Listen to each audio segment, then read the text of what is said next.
Ever book one of those, incredible vacation packages online and wonder who puts these things together? Like, seriously, how does it all work? Well, get ready to go behind the scenes because we are diving deep, deep, deep into the world of tourism contract negotiators. And joining me for this deep dive is a true expert in all things travel. Welcome to the show.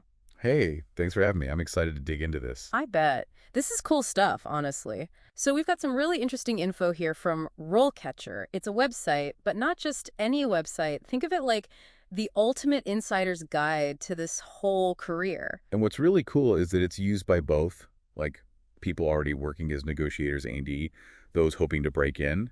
So we're getting both sides of the story here. Oh, that's interesting. Right. Okay, so first things first. What does a tourism contract negotiator actually do? It can't just be haggling over prices all day, right? It's actually way more than that. It's almost like a high-stakes juggling act when you Oh, really get into it. Think about all the moving parts. You've got those tour operators, right? right. So you got to stick to their budgets. And then you've got your service providers, the hotels, the airlines.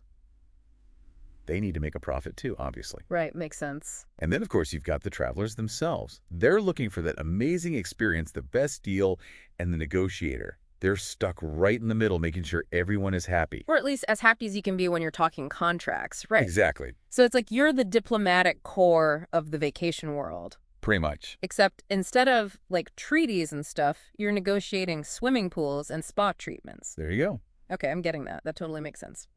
But here's where it gets really interesting to me. RoleCatcher, they talk about how this whole career is actually heating up, more in demand than ever. And I'm thinking, really? With all the AI out there, travel apps, you'd think we'd need fewer people working these deals out. You'd think so, wouldn't you? Yeah. But it's actually the opposite. No way. Why is that? Well, it all comes down to the way the travel industry is changing. RoleCatcher highlights this a lot. Sustainable tourism is huge right now.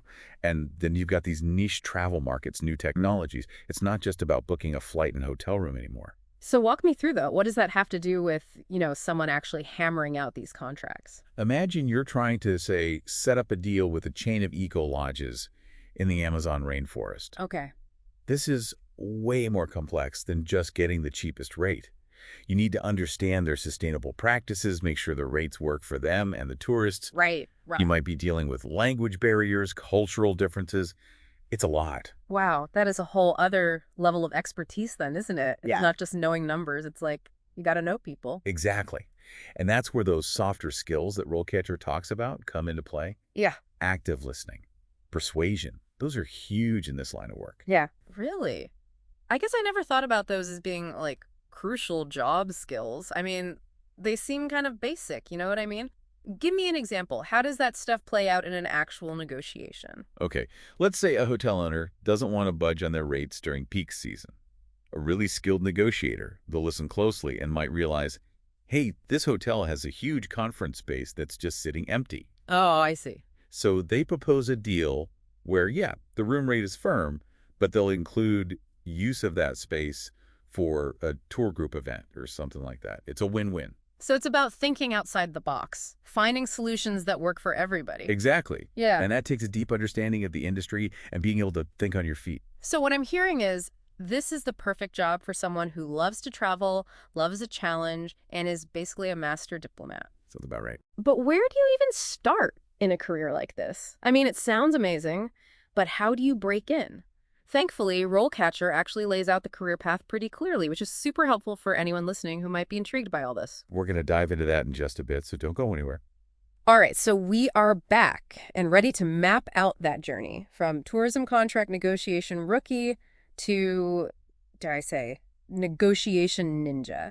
Where does somebody even begin in a career like this?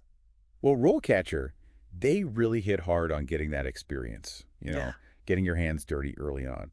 Internships, entry-level positions, even if it's just assisting those more seasoned negotiators. That's key. So it's all about learning the ropes from the inside out, seeing how it all works firsthand. Huh? What kinds of things would someone be doing in those early roles? Like, what does that actually look like day to day? Think of it as building that foundation. You might be drafting sections of contracts, doing a lot of research on market trends, maybe even just sitting in on meetings, observing how these negotiations play out in real time, just absorbing everything you can. Okay, yeah. So even in those early stages, you're developing some really valuable skills, right? Oh, absolutely. Huh. You're becoming a pro at research, Mm. understanding how to really analyze data, getting comfortable with all that contract lingo. These are things that can translate to just about any field, honestly. Yeah, totally. It's like a crash course in like how to do business. Exactly. So you've put in the time, you've learned from the best. What's that next rung on the ladder look like? That's when you start taking on more of that responsibility, Yeah. you know? So as a junior negotiator, you might handle some smaller contracts, start building those relationships with suppliers, really get into the weeds with your negotiation tactics. Okay, so no more just shadowing. You're in the driver's seat, Yeah. but maybe with some training wheels on still. Uh-huh, exactly. And then as you build that experience, that confidence, you might even find yourself leading a team, managing those higher value contracts, really thinking big picture strategy. Wow, from intern to like negotiation mastermind. It's a journey. It really is. It sounds like it requires like constant learning, constantly adapting. Yeah. And speaking of adapting, RoleCatcher also has some really cool tools to help with, the actual job search itself, which can be a whole other beast. Right. Have you ever used that RoleCatcher.capture plugin? I have. It's super useful if you're serious about landing a job, any job, but especially in this field. It's a game changer for sure. You can save job postings from all over the place, LinkedIn, Indeed, company websites. Keeps it all organized right there in your RoleCatcher account. So much better than those endless tabs. Oh, tell me about it. I've been there. And, speaking of staying organized, something else RoleCatcher mentions is how AI is changing the game when it comes to actually getting hired. It's not just about impressing, like, a human recruiter anymore. It's true. AI is everywhere, and recruitment is no exception. So how do you win over a robot gatekeeper? That's where tailoring your resume and cover letter to each specific job description becomes really, really crucial. So important. And thankfully, RoleCatcher has tools for that too. They can analyze job descriptions to find those exact keywords and skills that the applicant tracking systems are looking for. Okay, so you're basically speaking the algorithm's language. You got it. Use that technology to your advantage. But even with the perfect application, you still got to ace that interview. Right, because at some point, you're going to have to talk to an actual human being. What are some of the questions that someone should be ready to answer in, like a tourism contract negotiation interview? They're going to want to know you understand the tourism industry, like really understand it, the current trends, the challenges, how technology plays a role. So not just the basics. Right. They might ask about, say, the rise of VR tours and how that might change the way hotels market themselves. How would you negotiate contracts in that space, that kind of thing. Okay, so you got to be thinking ahead, anticipating what's next for the whole travel world. What else? What else might they throw at you? Your negotiation style, how you deal with conflict, how you build relationships. That's huge. Be ready to share examples of tough negotiations you've handled in the past, times when you had to get creative to find that win-win. Because not every negotiation is going to be smooth sailing, right? Exactly. Showing that you can stay calm, communicate clearly, find that common ground even when things get tense, that's essential. Yeah, it's all about building those relationships, even when you're in there fighting for the best deal for your client. So much of this career seems to come down to those, like, people skills. Which is interesting, right? It's not just about being a contract whiz. It's about understanding what makes people tick. It's a people business at its core, but that doesn't mean you can't use technology to your advantage. Remember those AI tools RoleCatcher has. Some of them can actually help you prepare for your interview. Wait, really? How does that work? What does AI-powered interview prep even look like? Imagine recording yourself answering some practice questions and then having AI analyze your performance. Whoa, no way. Okay, so what? It's like gonna tell me to smile more or something. It's way more in-depth than that. Yes. It analyzes your pacing, your tone, even your body language. Then it gives you specific feedback, things to work on. That's amazing. It's like having your own personal interview coach. Exactly. It's invaluable to get that objective feedback, especially if you tend to get nervous or you're just not sure what you're doing wrong. It's like a secret weapon for your job search. So we've talked about the skills needed, the career path, how the interview process works, even how to use AI to your advantage. But before we wrap up this section, I want to take a step back and look at the bigger picture for a moment. Sounds good to me. So we've talked a lot about technology, AI especially, and how it's changing the game for this whole tourism contract negotiation world. It kind of makes you wonder, right? Like, what if? What if the negotiator of the future is, well, a bot?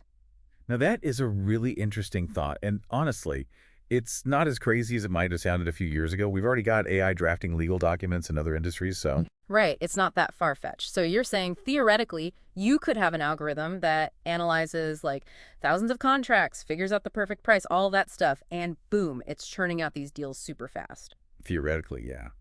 And think about it. When you're dealing with that much data, an AI could probably even spot trends, opportunities that humans might totally miss. Okay, so is that it then? Are we all doomed to be replaced by robots, even in a job that's as like people-focused as this one? I wouldn't say doomed, no. Mhm. And here's the thing about travel, and it's why I think this particular job is safe, for now at least. It's about human connection. At the end of the day, that's what it's all about. Okay, explain that. Think about the best parts of your vacations, the ones you remember. Was it like haggling over the price of your hotel room? No way. Or was it those conversations you had with locals, maybe an unexpected detour you took? Just that feeling of really experiencing a new place, a new culture. It's the human element that makes it special. You're totally right. Exactly. And AI, as smart as it's getting, it can't replace that. At least, not with the tech we have now. The ability to connect with someone on a personal level, understand those cultural nuances, build trust, those are the things that make a human negotiator so valuable, irreplaceable even. So maybe it's not about AI replacing us, but working with us. Now you're thinking. Imagine an AI assistant that handles all that data, the market research, even drafts up the initial contract, frees up the human negotiator to focus on those relationships, the strategy. Okay, yeah. It's like having a superpower sidekick to take care of all that, like, tedious stuff. Exactly. The AI could be there to provide insights, make recommendations, but the human is still the one calling the shots, using their judgment and experience. That's a much more optimistic way to look at it. So the next time any of our listeners are, I don't know, sipping a drink on beautiful beach somewhere. They can thank a skilled negotiator A&D some pretty impressive algorithms for making it all happen. Exactly. It's a whole new world out there, and it's exciting to think about how these roles will keep evolving. It really is. Well, that about wraps up our deep dive into the world of tourism contract negotiators. We covered a lot today, everything from the ins and outs of contracts to, like, what happens when AI takes over the world. Hopefully everyone listening has a new appreciation for the people who make those dream vacations a reality. It's been great talking about all this. It was so great having you. And for our listeners, the journey doesn't have to end here. If you're interested in this career, head over to RoleCatcher. Their website is seriously amazing. Tons of info, resources, even AI tools that can give you a leg up in your job search. Until next time, happy travels, everyone.